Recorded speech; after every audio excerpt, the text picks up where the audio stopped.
আপনারা দেখছেন যে এই যে চিত্রগুলো যে দেখাচ্ছি আপনাদেরকে, দেখেন আপনারা, এটি কিন্তু একটি রাস্তার চিত্র এবং রাস্তার যে সাইড শোল্ডার থাকার কথা সেই সাইড শোল্ডারের যে অবস্থা সেই চিত্রগুলো আমরা দেখাচ্ছি। আর এই সাইড শোল্ডার হচ্ছে রাস্তার হচ্ছে যে একটা প্রাণ বলে, আর এজিং হচ্ছে রাস্তার একটি প্রাণ। এবং এই রাস্তার যে এজিংগুলো যখন শোল্ডার না থাকার কারণে এজিংগুলো খুলে খুলে পড়ে যাচ্ছে, আর যখনই এজিংগুলো পড়ে যাবে তখনই কিন্তু এই পাশের গাঁথনি থেকে কিন্তু এইগুলো কিন্তু ধসে ধসে পড়ে যাবে এবং এই রাস্তা 1 বছরও যাবে না, এই রাস্তা কিন্তু এখানে কোনো চিহ্ন থাকবে না। এবং এই কাজটি করছে শাহজাদপুরের এলজিডি। আমি আপনাদেরকে দেখাচ্ছি যে চিত্র, আপনারা দেখুন যে এইটি কোনো কাজ কিনা আমার জানা নাই।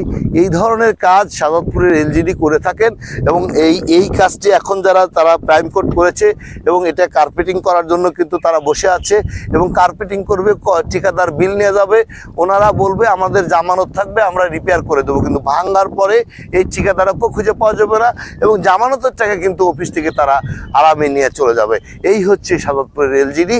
শাহজাদপুরের এলজিডির চিত্রগুলো আমি আপনাদেরকে দেখাচ্ছি যে এই ধরনের কাজগুলো তারা করে যাচ্ছেন প্রতিনিয়ত। আর যাও না।